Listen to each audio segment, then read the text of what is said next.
Good evening, everyone, and welcome to the Thursday, March 9th, 2023 Burbank Parks and Recreation Board meeting.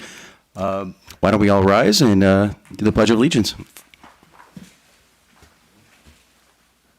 I pledge allegiance to the flag of the United States of America and to the republic for which it stands, one nation, under God, indivisible, with liberty and justice for all.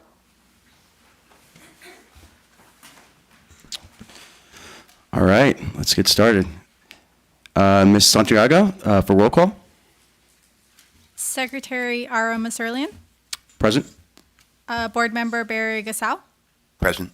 Board Member Ashley Ramsey. Here.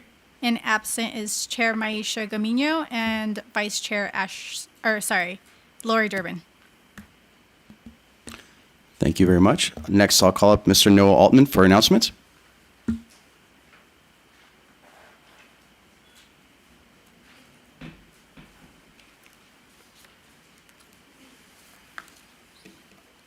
All right. Good evening, Secretary Maserlian and members of the board, and thank you to everyone joining us this evening. My name is Noah Altman, Administrative Analyst, and tonight I have the pleasure of sharing the department's program announcements and updates. Please begin the slideshow. Our spring recreation classes are now open for registration. Learn a new skill or start a new hobby with the vast array of classes we offer through our many parks and recreation facilities. Don't be late. Register for classes at www.burbankparks.com through your Civic Rec account. If you don't have an account, it's easy to set up, and our staff are always happy to help with any questions or concerns. Please contact any recreation center or visit burbankparks.com for more information. Come join us for the City of Burbank Clippers Day. Show your support as the Clippers will take on the Orlando Magic on Saturday, March 18th at 12 p.m. The first 10,000 fans in attendance will receive an LA Clippers City Edition hat. Tickets start as low as $15 and are available at www.clippersgroups.com/Burbank. For questions and additional information, please contact the sports office at 818-238-5330. It's time to start planning a fun-filled summer with the amazing camps offered by the Parks and Recreation Department. Registration for the Summer Days camps will only be available for residents who have completed the Summer Days pre-registration process by the March 2nd deadline. Registration for all the sports and specialty camps opens for residents this Saturday, March 11th at 1 p.m. Open registration for all camps begins Tuesday, March 21st at 9 a.m. For more information, please visit burbankca.gov/camps or call 818-238-5435. Registration for our adult sports summer leagues opens March 13th. Join a team or league from the various sports offered, including softball, basketball, volleyball, and soccer. Whether it be competitive or casual, our sports leagues caters to anyone that wants to play. Registration will be open through March 24th. Visit burbankca.gov/adultsports or contact our sports office at 818-238-5330 for more information. Each month, the Parks and Recreation Department partners with the Burbank Public Library to host the Story Owl Hour. Each event features a nature-themed topic, and library staff reads a story, and Parks and Rec staff leads an activity. Soar on down for a great owl time. The next event will be held March 30th at 9:30 a.m. at the Stow Canyon Nature Center. Don't forget to bring your library card, as library staff will select a few books each month available to check out through the public library. Register in advance at burbankparks.com. On Saturday, April 1st, the Parks and Recreation Department will host its annual Extravaganza event at McCambridge Park. It will be a fun time for the whole family with games, prizes, entertainment, pictures with the bunny, and more. Registration is required for all ACUNs. Visit burbankca.gov/eggstrav for more information. The 2023 Youth Art Expo Deep Dive into Art will run from April 6th to the 21st at the Betsy Lukey Creative Arts Center. All Burbank students grades TK through 12th are welcome to submit a piece of artwork with a chance to be featured in the exhibit. The deadline to submit artwork is March 17th by 5 p.m. Opening receptions will be held Thursday, April 6th for middle and high school students, and on Friday, April 7th for elementary school students. Both receptions will be from 5 to 9 p.m. Visit burbankca.gov/blcac For more information, or call 818-238-5397. Thank you. This concludes the department's announcements. Thank you, Mr. Altman. I have one question for clarity, real quick. For the camp registration, I know this Saturday is this for summer days. Does that also include all the specialty and sports camps, or is that's a separate date? Just want to make sure that's clear. They're both on the same date. The summer days, like I mentioned, you had to complete the pre-registration Right. process. That starts at 9 a.m. Same day, starting at 1 p.m. is all the sports and specialty camps registration for Burbank residents. And then the 21st is just open registration if you missed the pre-reg for summer days or non-residents are able to Thank you. apply. Board Member Gasell. Thank you, Chair. Do we have a time on the spring extravaganza?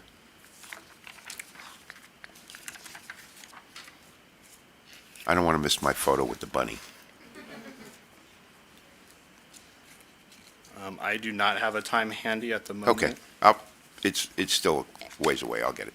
Board Thank- Member Gassel, we will look that up, and before the meeting is over, we will share that information with, with I the. don't want to miss my photo. No, neither I do we. have one every year. Yes. 9 to 12. Fantastic. Thank you. Seeing we have no presentations today, I'm going to turn it over to Ms. Garcia for Department Director Report. Yes, thank you, Board Member Serling and board members. There are two updates we want to provide the board this evening. First, I want to provide the board with an update on how the Parks and Recreation Department specifically weathered the storm that we experienced back the weekend of February 24th through the 26th. Regrettably, we lost a large number of trees, mature trees in the city. A total of 21 trees failed during the course of that storm. Do want to give a little bit of the reasons why we believe we had such a large number of failures this storm. One, we all know that the region, Southern California, has experienced multi-year droughts, and we know that that has not been good for our trees, as people have been very diligent in adhering to the water restrictions. And unfortunately, with that, some of our parkway trees aren't receiving as much water as they should. So one thing is we're working on messaging that. So watering trees is important. You can still water your trees regardless of the drought. There's just some ways on how to do it and make sure that you do deep root watering. So that's one aspect of it. The other part was the intensity of the rain in such a short period of time. I believe the city of Burbank received about 8 inches of water as part of this one single storm. That coupled with severe winds. So during a specific period of time where the vast majority of the trees failed, the winds were at about 30 miles an hour with gusts of up to 60 miles an hour. So we believe that all those factors played into why we experienced such a high number of tree failures.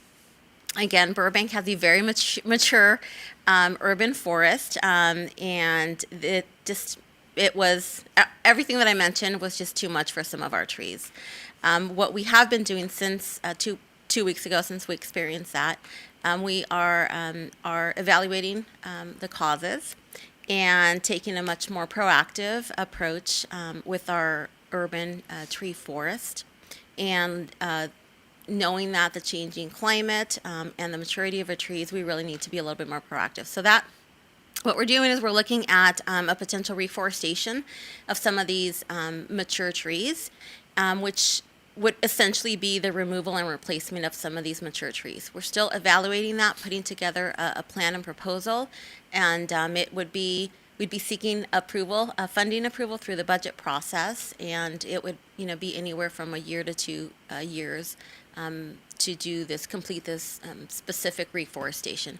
We were happy to provide the board with additional information once we have that plan in place and put it on the agenda for further discussion. The other thing that another facility that experienced some damage was DeBell Golf Course. So DeBell, there was a mudslide at hole 8.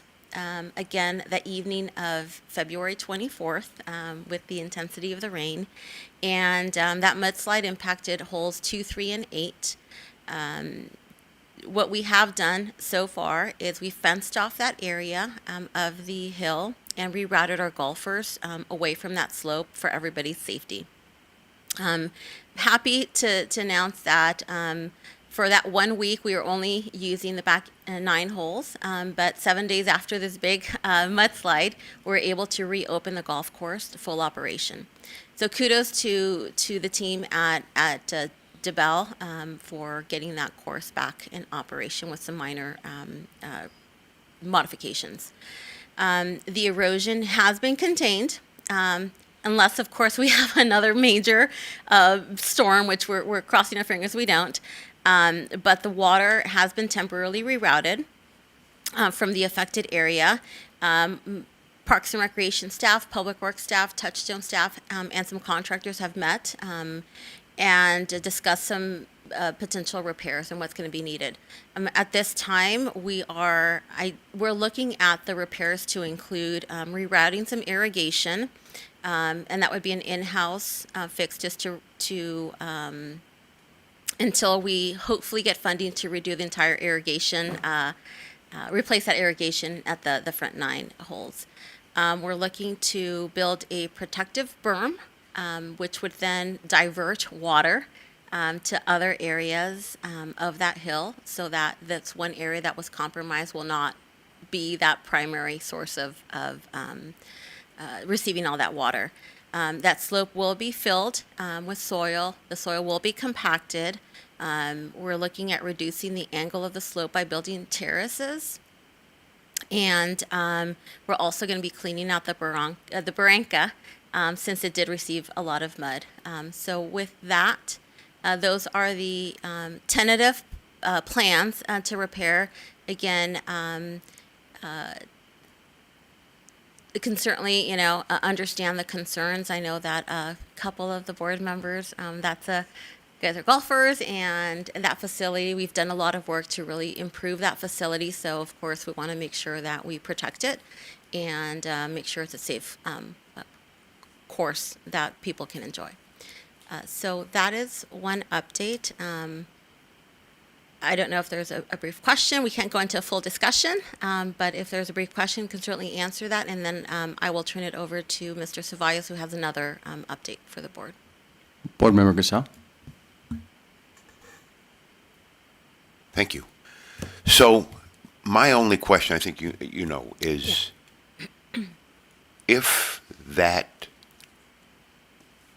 cliff has absorbed so much water, do we know how safe that is, or is it necessary for us to have a geologist out to look and see what the possibility is? And there is supposedly more rain coming this week. We're looking at about a quarter of an inch, a quarter Well, to 3/4 of an But inch. if it is Correct. saturated now, I'm just concerned about safety. I don't care about the golf course. I don't care about any of those things. I worry about safety. Someone goes out there and says, "Oh, my ball's over there. I can go get it." Because I'd be that guy. I worry about if that was saturated enough to cave, is there more? And that's my only question. So I am not an expert, but I can assure you that safety is absolutely, as It's you know always very well, what we strive for, whatever we do. Absolutely. What, of course, everybody's going to be, focusing on that particular portion of the golf course, that hill. The fencing that has been put up is definitely keeping folks away from that. Well, we're going to be monitoring it, and again, I'm trusting the team of our professionals to look at that, and they will deem, make those recommendations of what they believe is necessary. I will say that that area that where we did have the erosion, that was a primary area of where water from above was coming down. So clearly, by rerouting, by building that, by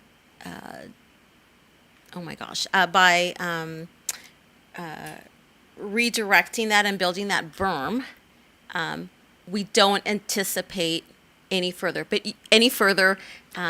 continued damage. But absolutely, that hillside is very saturated, which is something that is going to take a couple of months for that to. So was that at the far end before it makes the curve, or was that close into the tee boxes? It was closer to the. It was kind of like in that middle area. Okay. Yeah. Answer my question. Great. Last question, however. Yeah. Did my colleague see the tree at Foy?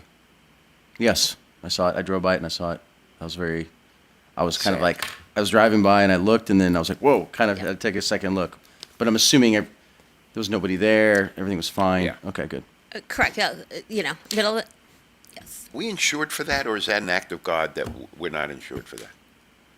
So it falls under an act of God. I will say that we have, and again, I'm very happy to put this on the agenda to talk about our tree maintenance program. We have a very aggressive tree maintenance program by which it's a six-year cycle. So I can tell you that we take that very seriously. And while our priorities, obviously the safety, we've cleared sidewalks, cleared roads. There's still a lot of work to be done to clear some of the damage in our parks and facilities, which we'll be getting to that tree. And there? then it's still there. And then we will be replacing that. Unfortunately, that part of that playground was damaged. On that same note, I know there were several hikers that I've spoken to that said there were trees down on the trails at Stowe and Wildwood. Is it safe there now? Is everything good? Has that been checked on? Just want to make sure. Everything has been checked. We are again working within all of our resources, and I don't want to get into, even though there isn't an attorney here, I can kind of hear in the back of my mind, we don't want to get into full discussion. Happy to talk, to bring this back if you'd like. But working with the trails are also our facilities that we're actively looking at developing that plan to do whatever repairs need to be done. So now I will turn it over to Mr. Ceballos for another update. Thank you, Director Garcia, members of the board, Diego Ceballos. On Saturday, March 11th at 10 a.m., Senator Portantino will be joining local Burbank gardeners, volunteers, and city officials to celebrate a state allocation of $150,000 that will be awarded to the Los Angeles Community Garden Council in support of 2 community gardens here in Burbank. We invite the community out to the Chandler Pass Garden that's located on 1141 North Pass Avenue. And again, that's this Saturday, March 11th at 10 a.m. That concludes the director's announcements. All right, let's move to public comment. Now is the time for general public comment. For members of the public who are here in person and wish to speak, please present a completed yellow general public comment card to the recording secretary.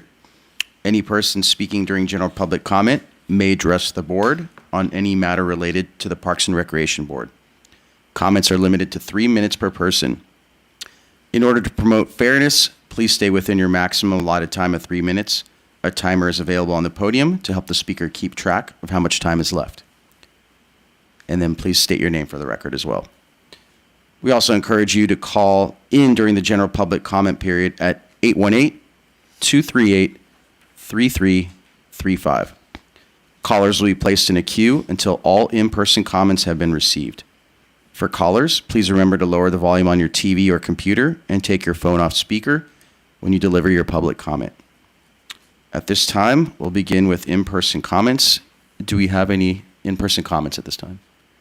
We do not. Do we have anybody on the phone in queue? There are no callers at this time. All right. In that case, we will move on to the next item on the agenda. Do we have any written communications, Ms. Garcia? No, none were received. Okay. I will then open it up to the park board for any comments, any liaison reporting from your assignments.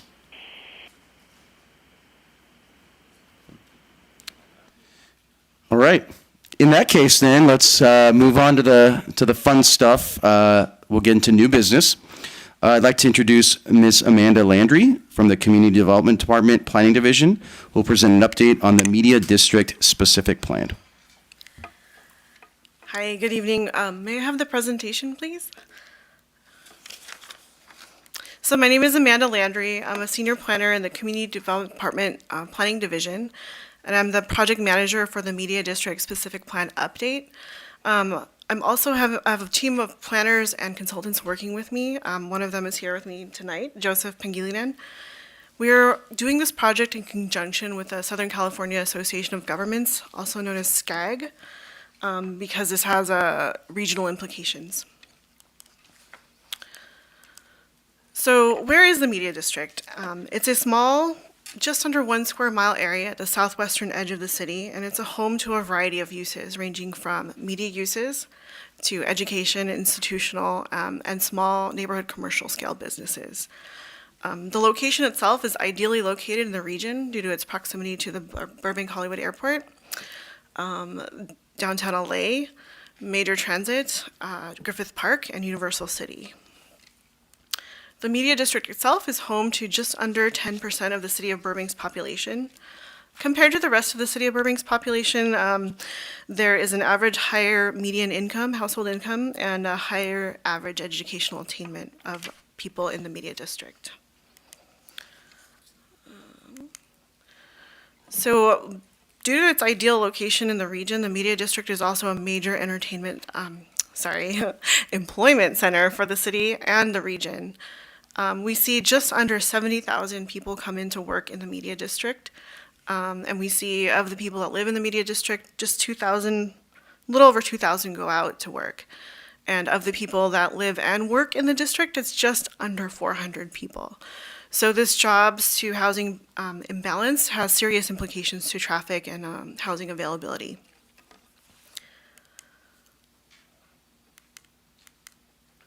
So what is a specific plan? So a specific plan is a formal planning document that the city prepares for a targeted area in the city that both implements the city's general plan goals, policies, and actions, and creates targeted objective standards to effectuate the vision for that particular area, for how that area will grow and develop over the next 15 to 20 years. A specific plan has a standard set of chapters or components, and although there is not a specific chapter related directly to parks and recreation open space amenities, themes related to parks and open space and recreation are woven throughout the document. So they come up in all of the chapters that you see here on the screen. So why are we updating the Media District specific plan at this time? Well, the state of California and the region and Burbank itself are facing a shortage of housing, and there's a great demand for additional housing opportunities. And the Media District specific plan is over 30 years old and doesn't have a lot of goals and policies and objective standards that help facilitate the development of housing. So with our partners at SCAG, we are taking a look at this plan to see how we can remove some of the barriers to development of housing, streamline the housing development process, and introduce clearer objective standards so that the district looks and has an urban form that reflects the city's desire for what that area will look like in the future. And it's really important for us from the planning world to look at objective development standards because the state of California has made available to developers a whole set of streamlining processes where they can come to a city and request the city to review their project through the streamlined review.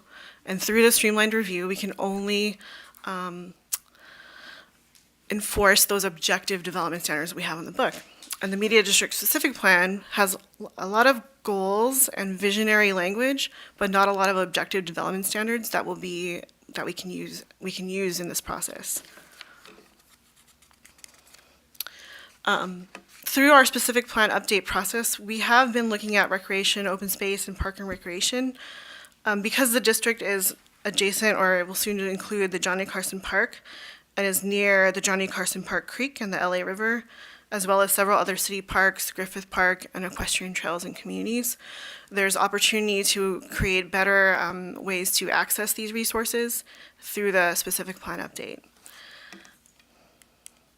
Through our public outreach, we've so far conducted 4 rounds of public outreach. We've heard from quite a few residents and other people who have participated some of their comments and concerns about recreation as it relates to the Media District specific plan.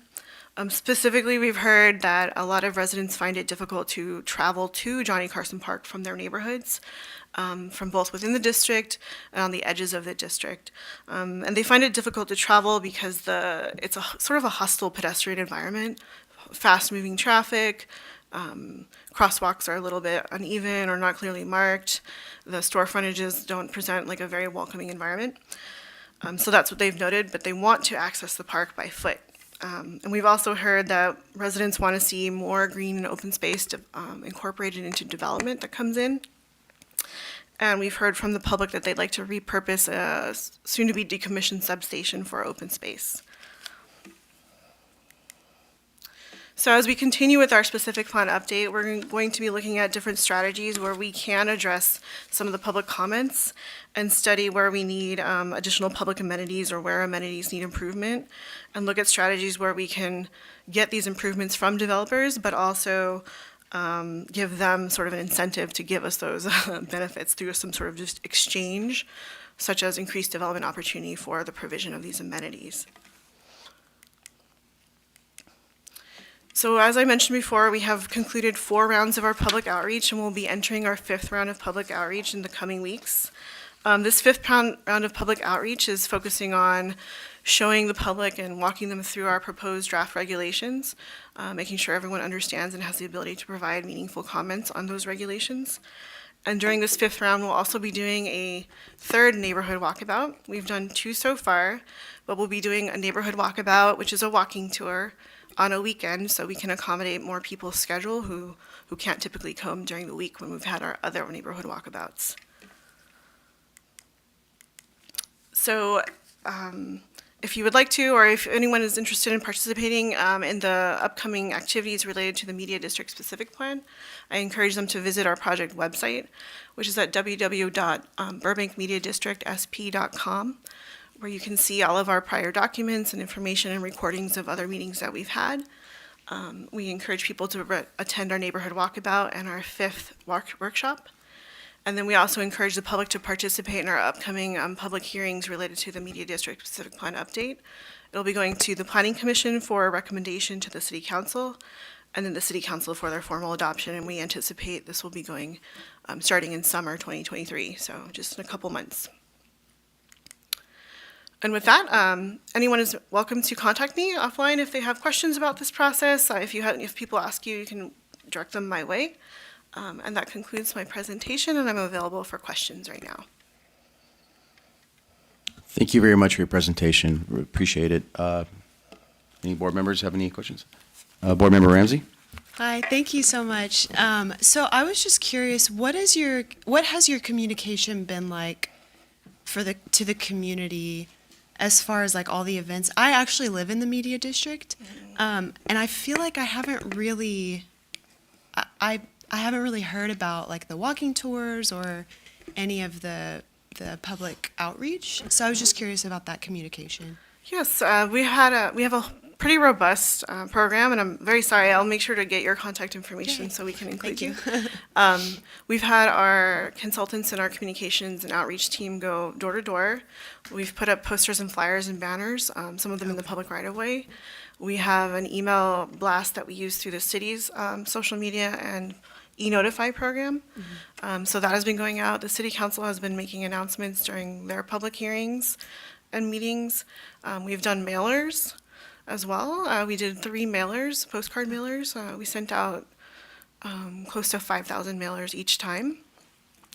And then we have also put up information at all the libraries in the city of Burbank. So we've had this, and I'm very sorry we No, must no, have that's missed okay. you. It could be me Yeah. too. Yeah. Thank you. I appreciate that. Sure. Board Member Gasol. Thank you so much.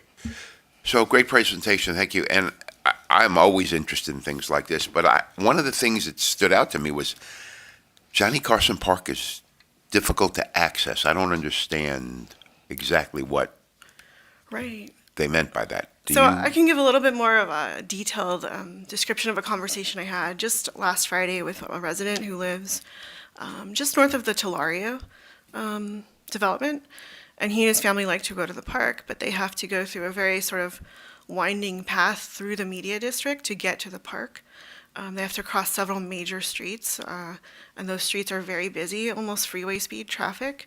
They have to cross the freeway, which has some very low guardrails, and it doesn't feel safe for him or his family. So they've talked about how that condition feels. And then when they walk along the store frontages or the building frontages in the media district itself, it's not very welcoming because there's lots of solid walls, not a lot of trees or green space in the public right-of-way. And again, that just didn't feel very welcoming to them, and that's a lot of feedback we're getting over and over. And that's something we hope to address through the specific plan update, is to address, ways we can modify or soften those conditions. But you're not hearing that from a lot of people, are you?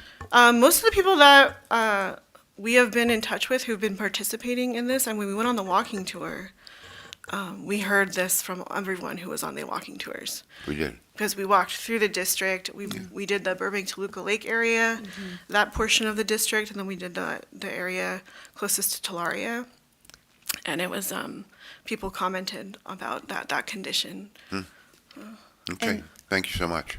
And I will just say, I walk that area.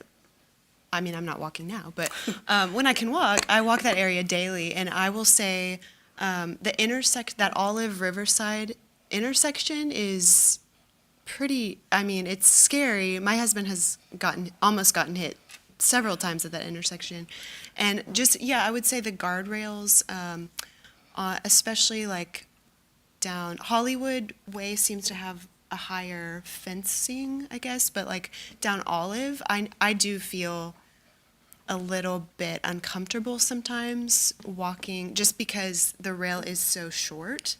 Yeah. And you are going over that freeway. So yeah, I understand totally where those comments are Yeah. coming from. So this is very, very appreciated. Thank you. Thank you. Thank you so much, Ms. Landry. All right. Thank you. Have a good evening. You too. All right.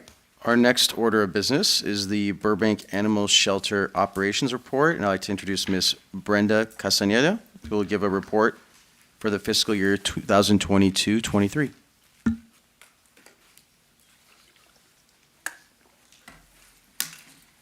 Good evening, Secretary Masurlian and board members. My name is Brenda Castaneda. I am the Animal Shelter Superintendent. Thank you so much for having me here this evening. It's my pleasure to give you an overview of the animal shelter services and also provide you with an update on the transition and the benefits that were realized since we transitioned. Thank you.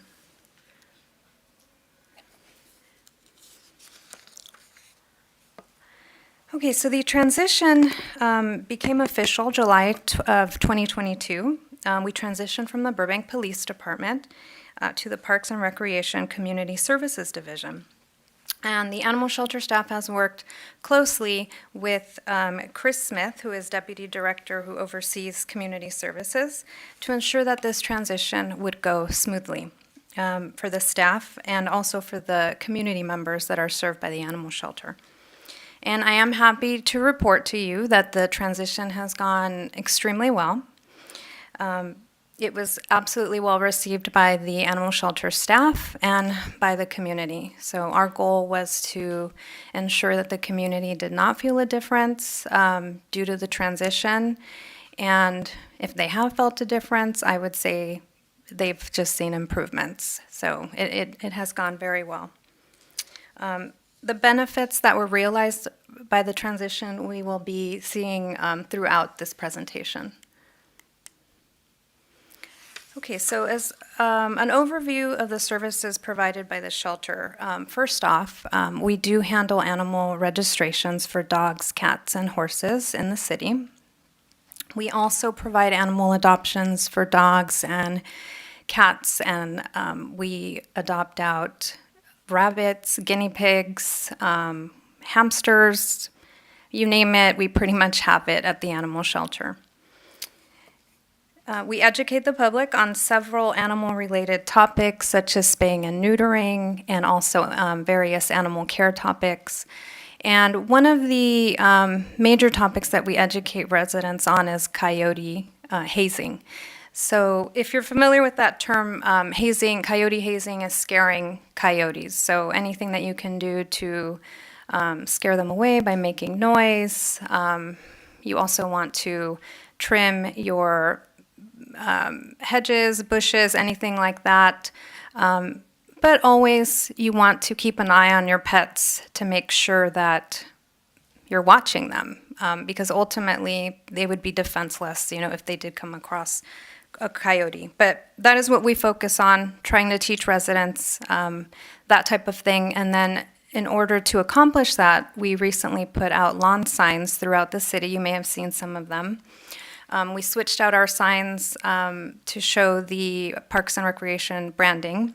So they're nice new signs. We also put up bus shelter posters. You may have seen those as well, and they have QR codes on them so that people can go onto the dedicated website, which is coyotehazing.com. So I know that's an important topic, so I wanted to make sure to get that information in there for you. In February, we recently began to offer low-cost vaccine clinics to the public. That is something that we've never had the opportunity to do before. So we're very happy to be able to provide that. We've had many residents come in, very complimentary of the fact that we can do this now and that they're receiving these vaccines at such a low cost, which is excellent because it's difficult to get into vet hospitals nowadays. So it's definitely helpful for them. At these clinics, we also provide microchipping, which is a permanent identification for dogs and cats, which helps to reunite pets should they get lost. They're scanned at our shelter. We can easily contact the owners to get them back home.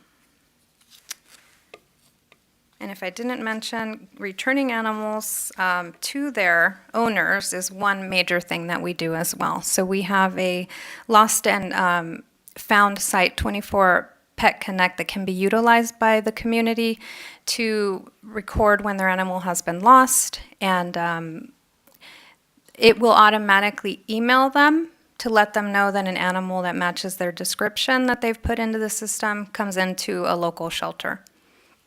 So that's super helpful when you are looking for your lost pet.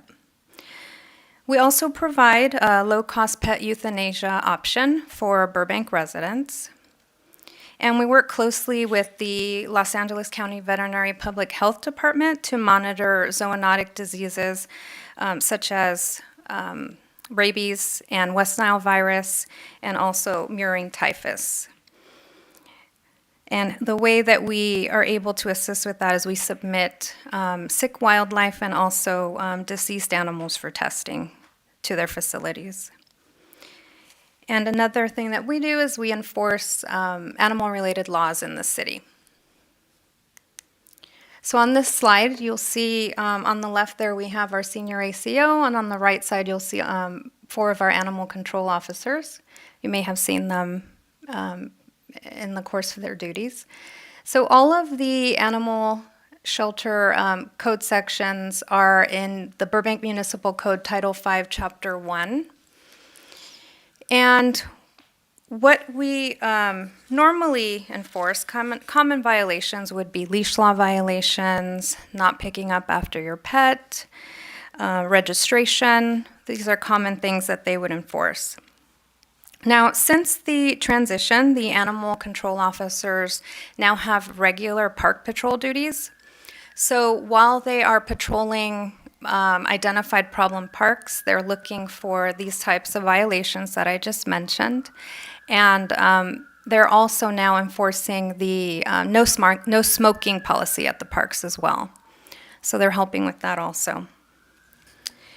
As part of these patrols, the animal control officers have also been able to identify signage that could be modified at the parks to better assist in these problem areas. So, for example, we have had people that may close a tennis court, allow their dogs to run free in the tennis court or in the baseball fields as well. They use them as an off-leash dog park. So these types of things we try to rectify by putting better signage up, as well as the no smoking signage as well. We suggested additional signage be placed for that also. So their patrols have been very helpful, and we've seen a decline actually in the violations that I had discussed, which is great because it means that it's working. So that's awesome. So our animal control officers also inspect local pet shops, boarding kennels, and stables. And they also assist police and fire whenever necessary if they have animals, in the course of their duties, they may need to have some animals either controlled or removed from a home. That happens often. So standard calls for service, in addition to the ones I mentioned, normally what they'll do is they will pick up stray animals, sick or injured wildlife. They respond to dog bites, dangerous and vicious dogs. We handle animal cruelty investigations as well.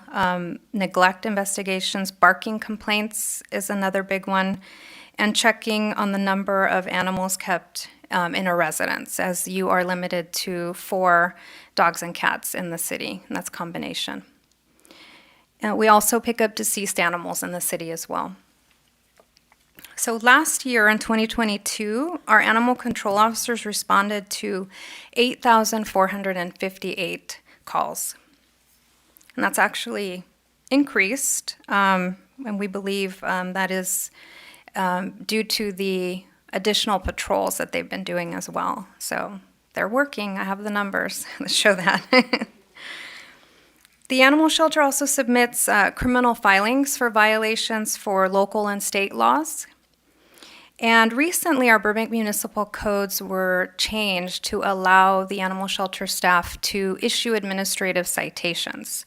So that takes effect at the end of March, and in April, we should be able and ready to start issuing administrative citations, which is another tool. Of course, we aim for compliance, but should we need to go that route, we'll have that option. And our animal control officers are also available for emergency calls after hours. And those types of emergency calls would be injured animals, dog bites, vicious dog issues, and then helping the police and fire again if something comes up in those hours, late hours. And the animal shelter is also available to take animals from residents during natural disasters. So when we had the fires in the hill, we were able to take some animals and help people as well. Okay, so on this slide, you see our newest animal control officer, Eric Lozano. He was hired in December of 2022. And this additional position is actually being funded for the first 3 years through a California Department of Justice grant, which Parks and Recreation received in November of 2021. So in addition to calls for service, this position will be assigned to conduct community outreach and engagement on park rules, including the no smoking policy in the parks. Once our animal control officer is fully trained, he'll also be working a later shift, which will include locking up parks at night and also doing evening patrols at the parks, which will be very helpful for all kinds of violations.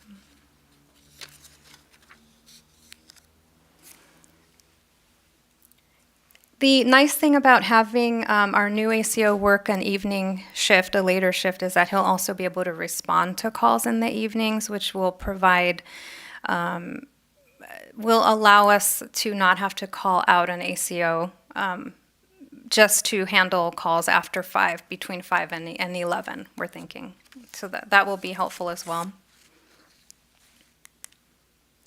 Okay, on this slide, on the right side, you see most of the staff members of the animal shelter.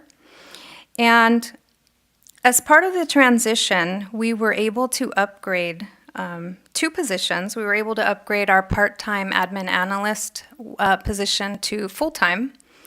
And we were also able to revise one position, which was a police technician title, and moved it to a senior clerk position. We were able to combine the 2 part-time veterinarian positions to 1 position, and we added an intermediate clerk, which was super helpful. We also added a part-time veterinary technician, which we are in the process of recruiting for. So we're hoping that position will also be able to help us with the vaccine clinics, and we would like to offer them on the weekends if possible, and also with a spay-neuter voucher program that we are looking to create here sometime this year. So that gives us a total of 15.5 budgeted positions at the animal shelter. On this slide, you'll see 2 of our animal control officers, and they're here to model our new polos. The transition obviously called for new uniforms for the animal control officers. And so they display the department brand, yet we feel they still look professional and yet approachable and also comfortable. That was very important for us. So we feel that we accomplished all that in these designs. And another thing I wanted to mention is that the animal control officers will be utilizing soon, hopefully, body-worn cameras. They will be getting rid of their Pumas, which is an audio recorder. So they will be, hopefully, in the next month or so, be able to start using their body-worn cameras. Now on this slide here, you see our new designs on the shelter vehicles. So these designs, as you can see, and if you haven't had a chance to see them in person, please stop by and take a look at the vans. But they are very eye-catching, as you can see, very modern, and they promote on the sides of the vehicles animal services instead of animal control, which is what we used to have in the past. So these designs have been so well received actually by our peers that other departments have told us that they are looking to model their designs for their vehicles after ours, which is very complimentary. So we're very happy with this. It's a lot of work. Now, since the transition, the animal shelter has seen a lot of facility improvements in just the short amount of time that we have been with Parks and Recreation. So here on this slide, you see the privacy screens that we put on different parts of the animal shelter, different chain link. So it looks very professional and very clean. And it's interesting how just a one small change can really make a difference.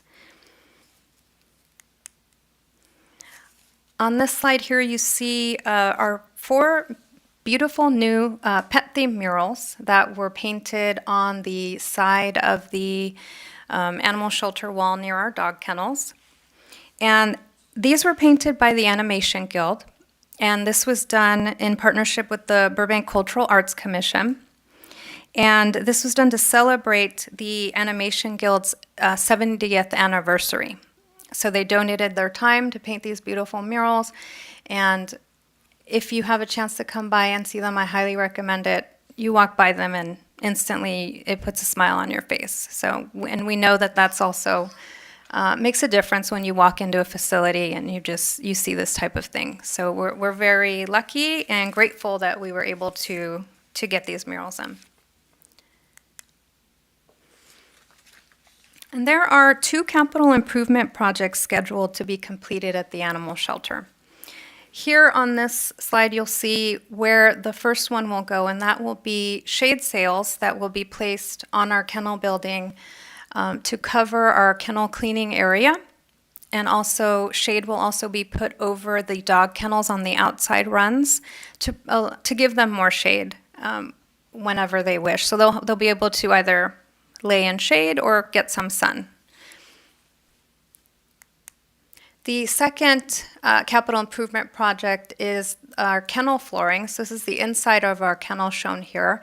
And what we'll be doing here is we will be getting a commercial epoxy flooring inside the kennel, which will provide a clean floor that will cover the holes that allow water to sit in the kennel. And that's just a kind of a breeding ground, right, for disease when you let things like that sit. So we're really looking forward to getting that done. And it will also bring some color into the kennel. Our goal ultimately is to have a completely different looking kennel, so that's going to be the first step. The other thing that we're doing to the kennel is we have changed one kennel door. So this door on the left is the new kennel door that we're utilizing. It is a tempered glass door. On the right, what you see that's the standard door that we have on all the dog kennels. So this door, we're hoping works out, and if it does, we would like to replace all the kennel doors to give it a more modern feel and just a less jail-like feel.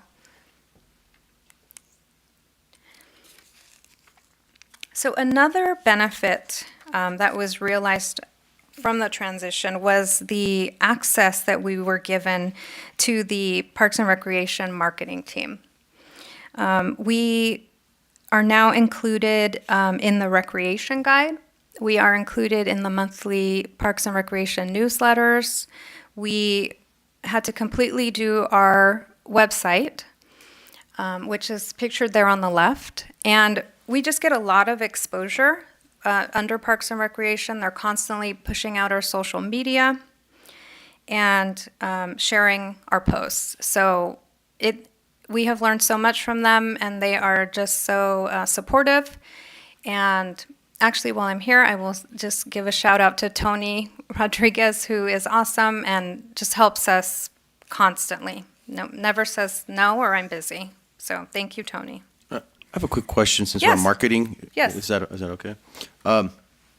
So we got the tour of the animal shelter during our park tour a few months ago, Yes. which was great because it was eye-opening. I mean, and I think part of it for me, I'm not a pet owner, so I'm not fully engaged in like the animal world, I guess. I can help you with that. Yeah, I'm sure you can. But I think I was thinking animal shelter, and when I think of that, I was just thinking a place where animals are housed. I think of a building, but when I got there, I realized just how much you guys actually do, as evidenced by your presentation with the amount of services you provide. So I guess my question is, and I have a marketing background, so that's why I'm thinking of this, is your vans are promoting themselves as animal services, but the department, or I guess not the department, whatever you want to call it, is animal shelter. And so I think of shelter as like the physical building, but is there a way to like make it Burbank Animal Services and Shelter? That way you kind of have like a more well-rounded, I guess, vernacular representation of what it actually is. Because when I think of Burbank Animal Shelter, I just think of that, oh, it's just a place where there's animals. I have no need for, I don't know where, but if it's services, I feel like all these other things, and especially with the marketing tools you guys have at your disposal, it's a little bit more representative of all the things you do. Like, I didn't even know you guys do like all the animal registrations and all, and I wouldn't have thought of that. Maybe someone who's a real into pets might know that, but that's just something that just kind of came to my mind. Was just I was not aware of everything you guys do because I was just Sure. thinking of a shelter was just like the physical building. So Right, we had that discussion, and it was a little, we weren't sure which way to go. We used to have, like I mentioned before, animal control on the vans, and so we thought, well, that's not really what we're doing anymore either. So we thought that animal services was a better kind of catch-all, right, for everything that we do. Not only do we do all the enforcement that I mentioned, but we also have a full-service shelter, right, like I discussed. So we felt that animal services would kind of better capture that. But like I said, and in fact, the next slide, I'm going to talk about the life-saving efforts that we have, and we certainly do promote adoptions constantly.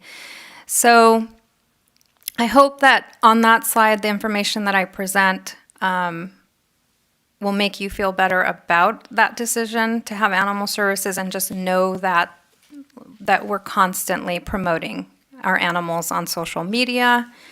Our volunteers are pushing them out. Like I said, the Parks and Recreation is pushing them out for us as well. So did you want to add something to that, Chris? Marissa. Yes. No, thank you so much, Brenda. And excellent question, Secretary Musserlian. That is something that we'll absolutely take into consideration. And as Ms. Castaneda has mentioned, it's only been 6 or 8 months since the transition, and I absolutely foresee us continuing to make some changes and have this program evolve. Animal services some cities do their animal control or animal shelter is categorized in like an animal services division, and that's something that we'll absolutely take back and the team will look at, and we can have an animal shelter under our animal services program, so to speak. Absolutely. Yes, I agree. I think services just feels more representative of everything it is, and the shelter is a component of that.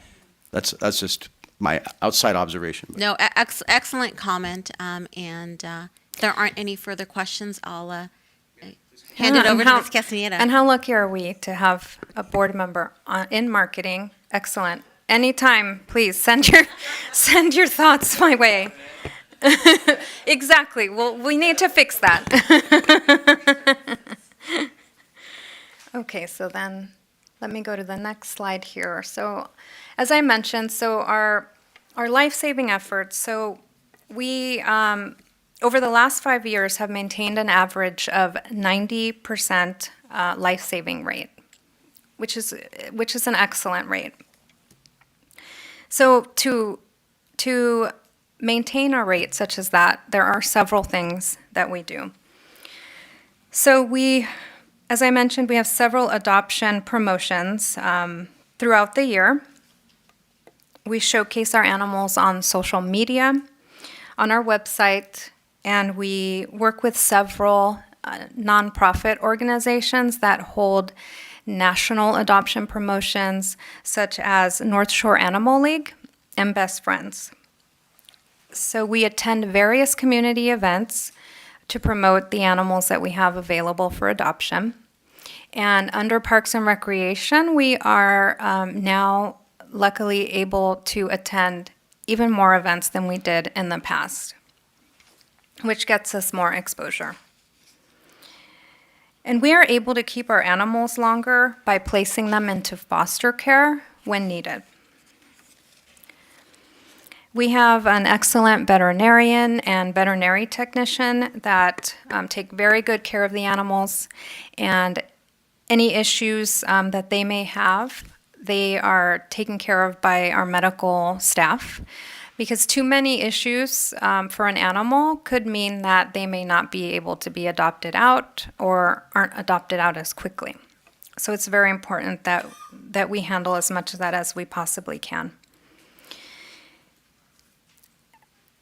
The medical staff also handles not only routine veterinary care, but they handle things like upper respiratory infections. They do dental extractions. They'll handle ringworm. Dogs that have cherry eye, that surgery may be done. We've done amputations before. Like I mentioned before, the list really does go on, because if you can get it done, we'll find a way to get the help that's needed for the animal. Our euthanasia rate does remain extremely low, but at times there may be animals that do need to be euthanized due to severe illnesses, being severely injured, or for aggressive behavior issues. But I'm happy to report that we have not had to euthanize due to space in several years. So on this slide, I wanted to point out that we have on the left there a long-term resident named Bowie, who was at the animal shelter for 2 years.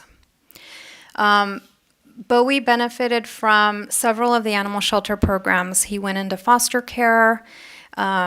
He played in the Dogs Playing for Life program, which I will discuss a little further in the presentation.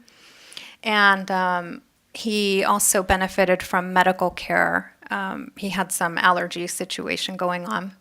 So on the right photo at the top right there, you see Bowie finally getting adopted, going into his new home, and so happy he's even licking his owner in the face.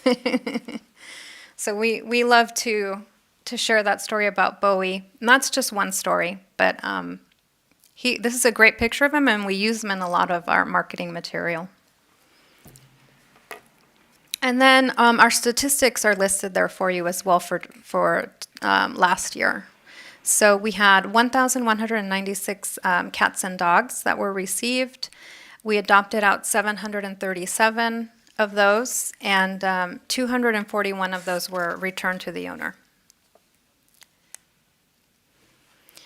Now, all those things that I mentioned as far as medical care and the specialized care that we're able to give to our animals are really attributed to our volunteers of the Burbank Animal Shelter.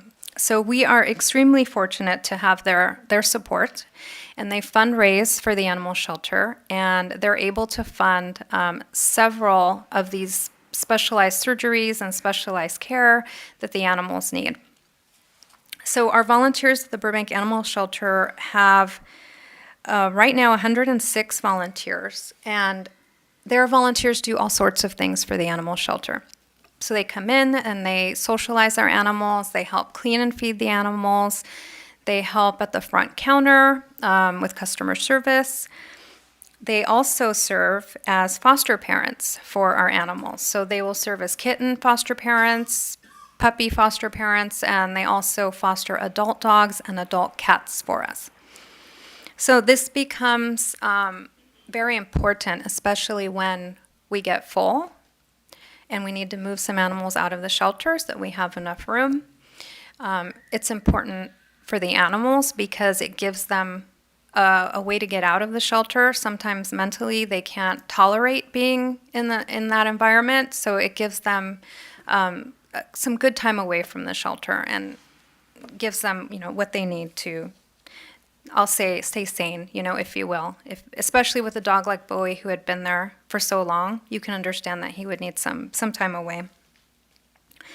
So the volunteers also heavily promote our animals through social media.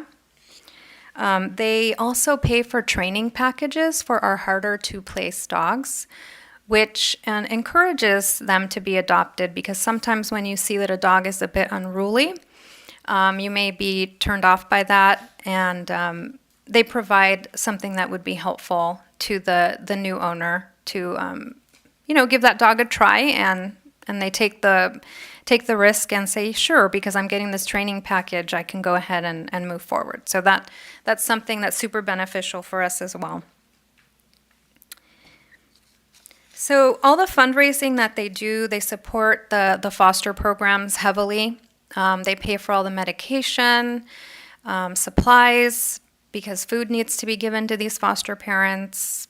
So all of them are funded. Puppy and kitten foster are funded by our volunteers of the Burbank Animal Shelter. They also manage the barn cat program for the animal shelter, which places feral and semi-feral cats into barn homes. So if we didn't have a program like that, unfortunately, cats like that are not easily adopted out. So they would have to be euthanized if we did not have such a program. And I'll also mention that previously to having a foster program, any neonatal kittens that were brought to the shelter without having anyone to take care of them, those were also euthanized. So this program was extremely life-saving for the shelter. The volunteers also run a hiking program to take our dogs hiking at Wildwood.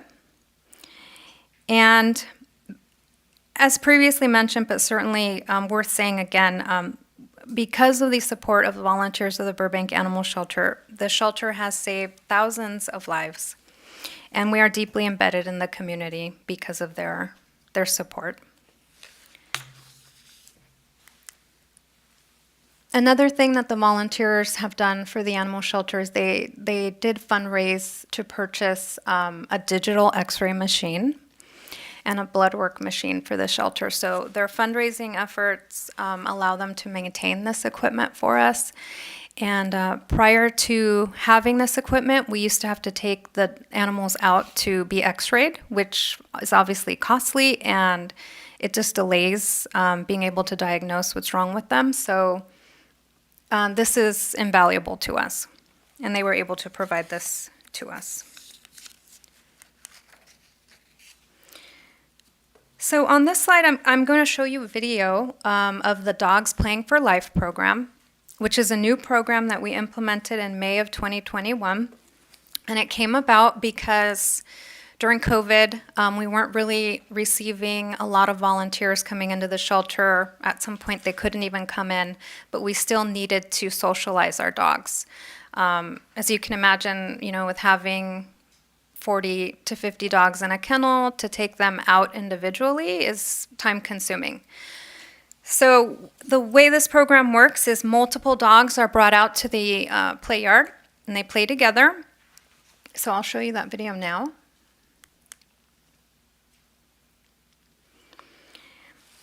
So the dogs are physically and mentally stimulated, and they learn how to properly play with other dogs. And younger dogs learn social norms from the adult dogs when they're corrected. So our staff gets to see how they behave, how they interact with other dogs, and that information is passed along to potential adopters. So this program has really helped our adoptions in that we used to, because we weren't aware of how the dogs were with other dogs, we would say, must be only dog, if we thought that they maybe wouldn't do well. Now, we see how they are, and that's not necessarily the case, and so we pass that along and are able to get them adopted out. So it's a very efficient program, and it's been life-changing for the dogs. We're really, really happy with it, and we're looking forward to sending our staff to additional training for this program.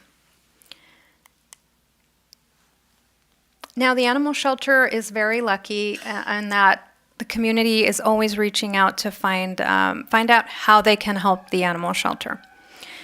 So here you'll see some projects on the right-hand side that were completed by Eagle Scouts. We have an outdoor roaming cat room on the top right. In the middle, we have a nice shelving system that was created actually by a Girl Scout troop. They built that for us for a Gold Star Award. And then our fencing at the turtle pond on the bottom photo was replaced by an Eagle Scout troop as well. On the left side, you'll see an employee from Subaru. Subaru heavily promotes animal adoptions. You may have seen some of their commercials. They do donate thousands of dollars to the shelter. And they also gave us Chubaroos, which you should have one, that we give out to newly adopted dogs. Yeah. So the shelter also accepts monetary donations, which can be made online. We have an Amazon wish list as well for supplies that are needed at the shelter. And each year we also apply for several grants. We recently received a $10,000 grant for spay and neuter voucher program, which I mentioned earlier, and then a $5,000 grant for marketing. So we are looking to increase our adoptions with that funding. The animal shelter also applied for a grant in which they were awarded a jingle for the animal shelter. So I'm going to play that for you now, so you can hear that. It's being debuted here tonight. If you're looking for a place to find a friendly fuzzy face, if your family is looking for a pet to embrace, come to 1150 North Victory Place. That's the place, Burbank Animal Shelter. 1150 North Victory Place.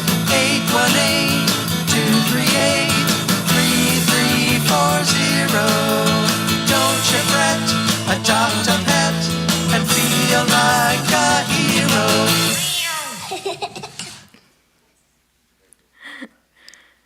Yes, so our goal is to create a commercial with this jingle. I would love to get your help to put it out there.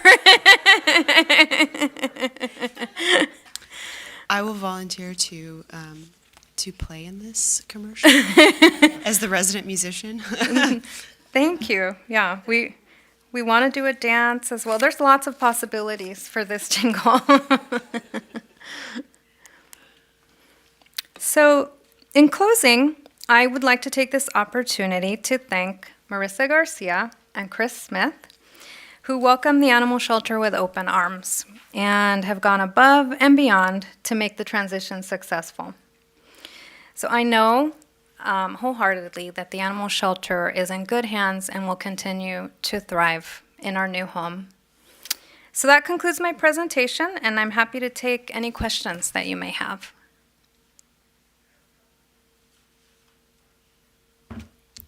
Board Member Gasol. Hi, Brendan. Nice to see you. I do have a question. Do you guys do coyote control? Or is that a different department? We do not do any type of capturing of coyotes.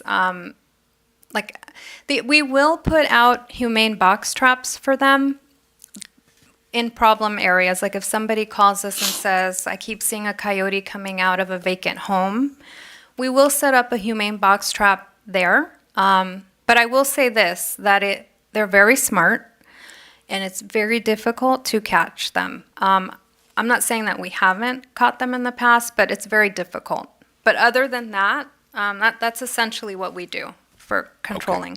Okay. And I'm not advocating that we capture them. The reason I ask the question is because I've had 2 or 3 people say to me, there seem to be so many more coyotes than there were before.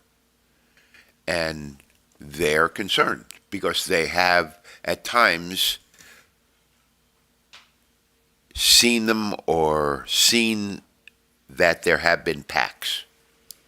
And frankly, I walk my little dog by Bryce Canyon Park every night, and sometimes I'll carry a golf club with me. Oh, you should. Yes. Yeah, because I'm concerned about that. And I just want the answer to that. This is their habitat as well as ours.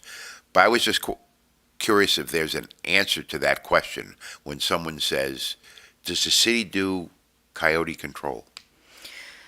So, as I mentioned, it's very limited and they're difficult, but are we paying someone to trap them with some other type of more aggressive method? No. At this point, we're not. We're educating the public on what they can do to deter them from coming on their property, to protect themselves, like you said, when you're walking, and just to be more vigilant.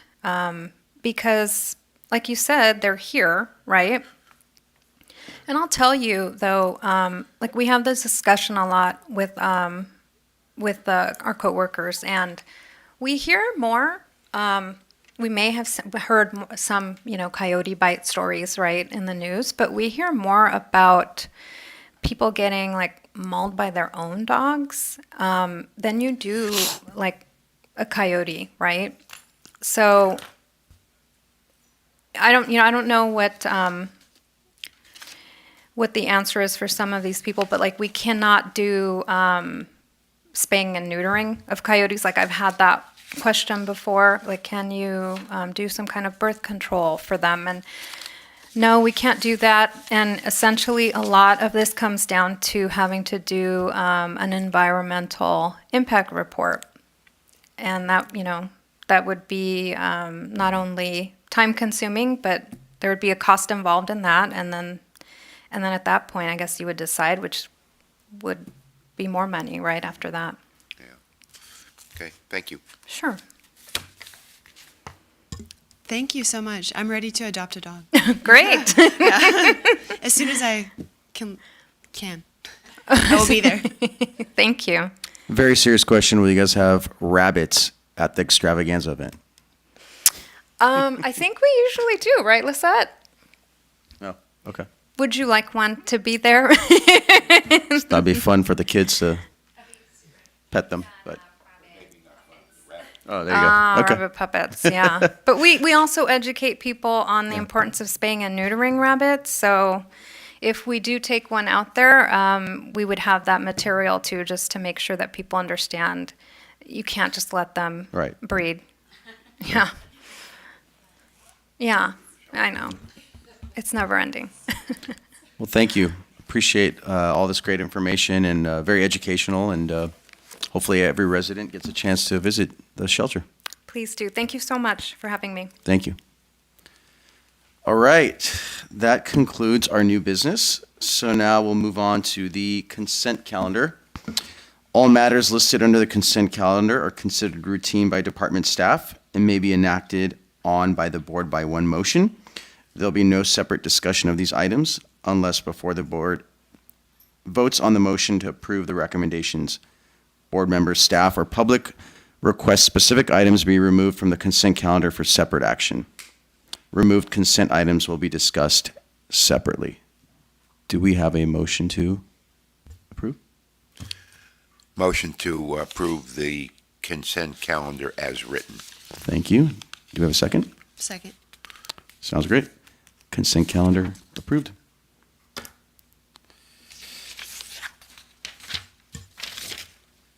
Okay. Seeing we have no tabled items, that's correct? Okay. Any additional comments from the board about anything you'd like to bring up? Questions, comments? Anything? No? Okay. Sounds good. Any introduction of new agenda items? No? Okay. Well, with that, we will conclude tonight's meeting, and we'll reconvene on April 19th, 2023, back here in the council chambers. With that, this meeting is adjourned.